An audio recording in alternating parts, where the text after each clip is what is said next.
All right, welcome back. Mr. Mike Ejiofor joins us as the former director with the State Security. Good morning. Thank you for coming on today. Thank you very much for Well, having me. when people looked at how things panned out with the elections, and then they see some violence, and then on top of that, all the figures we hear about the amounts of security personnel that have been deployed, how they're working together, how they talk tough, that nobody will be allowed an inch of space to prevent anybody from carrying out performing their civic responsibility. It raises a lot of questions concerning what really happens or what kind of directives the security agencies do actually have when you see violence in some places. And the thing about that is, no matter how small or large or whatever it is, when it happens at all, it raises questions about security. Do you get the same impression that security didn't perform optimally, or how do you think they performed this time? Well, I'll tell you right away that I think sometime last year, late last year, I did an estimate on this in this studio that there was going to be violence before, during, and after the elections.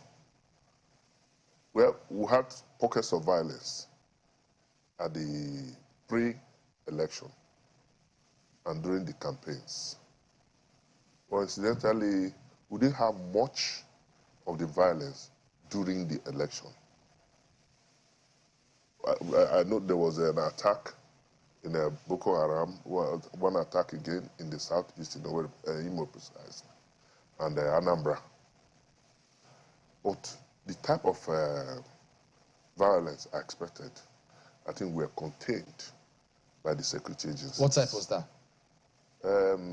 All these ballot box snatching and killings were reduced to the barest minimum. You can never have a perfect situation.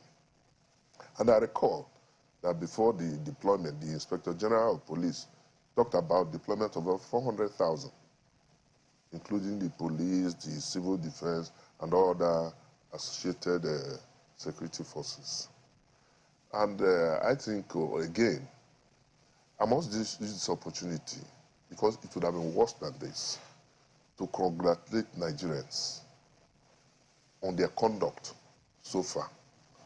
And I want to also appeal that this is sustained and consolidated. But what would you make of the complaints that they made about Lagos, Rivers, Imo, and they thought that there was some violence there, that the CPs there should be answering more questions concerning what happened? You see, like I always said, the problem with Nigeria are the politicians. I went to my place, did my accreditation, and voted within 2 minutes. I didn't have any problem. We didn't have any problem. If you look at Delta State, for instance, there was no much problem. There wasn't any problem, actually. Even though we're trying to confirm one material that came through about, they said there were some skirmish, but we're confirmed about some said it was Delta State as well. I can tell you, there's no way you have such magnitude of election without 1 or 2 skirmishes.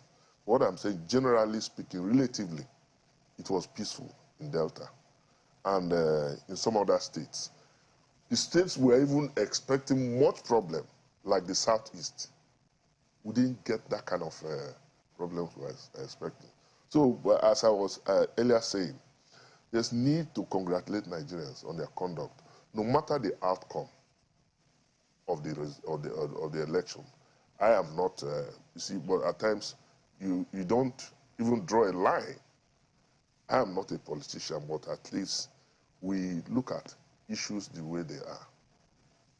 What would have created major security problem emanated from Inec, for failure of Inec to adhere strictly to the process on what they promised. And you see, Nigerians, we are getting there gradually and steadily, that ordinarily, people that have gone to the street. But we must commend Nigerians so far. Let us follow the due process of addressing our grievances. Do you think that patience and conduct, or perhaps maturity of Nigerians, is being taken for granted by certain authorities? I don't think so. There was massive deployment because I believe before the results were announced, though that wouldn't have stopped it, there was massive deployment of our troops, the police, to prevent this thing from escalating. But we still had some pockets of protests, which is the right of every Nigerian. But you can see that the protests were not violent. They were peaceful protests. You know, I just wonder what happens in security circles. For instance, when lots of people were asking Inec, why are you not uploading these results? Can you upload the results? It didn't happen in 1 hour, it didn't happen in 10 hours, it didn't happen in 24 hours, it didn't happen in 27 hours, much longer. So does security at that point usually reach out to the commission, say, listen, this may have security implications, what is going on? Does it happen at all? INEC is independent National Electoral Commission. We are supposed to be independent, not interfering in their functions of regulation. No, I'm not asking to interfere. The point I'm making is that what happened in INEC, I may be right or wrong. I wouldn't attribute it to negligence. I attribute it to a deliberate act.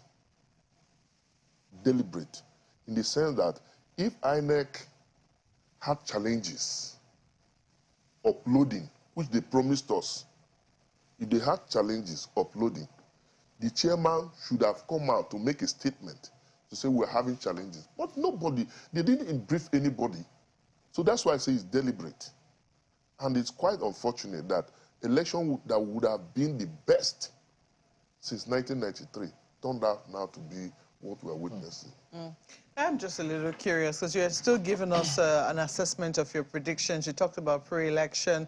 You said we did not witness as much violence during the elections, but we're still in the post-era, and as you might imagine, a lot of people are still feeling quite raw from their experience in the elections, and we're still going to go into the governorship elections with those feelings. So I'd like to know what your predictions will be regarding the post-election era of the presidency, that's in the aftermath, and knowing just how political actors will be also for the governorship elections. What do you think we should be putting in place that is different from what we've done from the governorship, from the presidential election? For governorship, I think we should have some level of violence in Lagos. You think we will have? Yes. Lagos, Kaduna, Rivers. These are Kano. These are flash areas. I expect that the security agency should lay more emphasis, concentration. Lagos, Kaduna, Kano. Lagos, Kaduna, Kano, and Rivers. The reasons are obvious. Everybody wants to retain his state. And, you know, with the beavers, they can only go to that place to destroy ballot papers. And once that is done, INEC will have the right to cancel the election in that place, the result in that place. So they will do everything possible through oppression, suppression of voters, especially in Lagos. You know the stakes are high. More so when the president-elect now is from Lagos, and the governor there is coming back. And there is this coalition kind of talks between Labour and PDP. So, but they'll still vote for their candidates. They have separate candidates in different states. So coalition or not? If they have an understanding, a working understanding, that we should go this way, vote for this party or vote for this. With the social media, it's easy to reach out to people to say, vote this direction. Then at the end of the day, and the APC on its part is going to resist it. What's your advice? Because I heard some people say, look, when INEC didn't upload these results on IRF for people to view, I heard them use the word real time several times. So when that didn't happen now, it might have just been an encouragement for this scenario which you highlighted, that it may just fuel that further violence, because states may look at what has happened now and say, okay, if this is the template INEC is going to use again, then we will go to our state and make sure that local governments, nobody will take any result from here. We will do what we have to do and then go ahead and upload it. If they're going to upload it, this is the time. INEC should not for any reason repeat what happened in the presidential election, because politics is local. We are talking of House of Assembly and governorship. Yeah. They must make every arrangement, correct whatever mistake they had, to make sure that the results are uploaded from the unit as promised. If they fail to do that, guarantee for Nigerians to restrain themselves will not be there. There's no guarantee. So INEC should do everything possible between now and there's 11th, which is the gubernatorial election, to put their houses in order. Since this will likely have security implications, will it be out of place if security circles will reach out to the commission and tell them, listen, what's your plan? We advise that you do these things, or else you may put us under intense pressure? I believe they should be having meetings, security meetings, it's ISIS. They should be having meetings involving the INEC, the security agency, because this is quite disturbing, and we don't want a repeat of this. I'm warning that if that is repeated, there's no guarantee of peace in Nigeria. If that is repeated, what happened in the presidential election? Because even the president and president-elect, they all need a country to govern. Oh, They yes. need a peaceful country to govern. Of course. So they may just have to do the honorable thing, that's INEC, as you advised. INEC But while we keep attention, and while, the IREV is extremely important for transparency, that was the promise, that it was going to deepen transparency. We've also seen some really, really surprising upsets with the results that came out from the presidential elections, especially with the National Assembly elections. Can we really dismiss that? Because some people will say that if it was capable of producing, with all its flaws, if it was capable of producing those kinds of upsets and even producing newcomers in places like Nasarawa, for instance, where the Labour Party swept the presidential polls, yet the SDP was able to win some National Assembly seats. Can we really dismiss the entire process as being totally untransparent, even if the IREV did not work? We cannot dismiss it entirely. We can't dismiss it in its entirety, because you remember what I said, that this should have been the best election ever conducted in Nigeria, apart from 1993. Now, the problem is, if you go to social media, you see many mutilated figures, which ordinarily should have been transmitted ab initio. Now, with those figures, some from 17 to 217, some from 07 to 207, and all this, but my fear, the aggrieved parties should go to court, like they've been challenged by the INEC chairman, which also provocative. You should have finished before you say go to court. So it's not right. So people in leadership positions should also know the way they talk. What I expected is that they should have ordinarily get this result uploaded. There wouldn't be any chance for alteration of those results. But the major problem will now be, what time will the parties have in the court to tender this bulk of evidence from the unit level to ward level and all. So that's my only fear. Otherwise, if they have their results, they can go and tender it.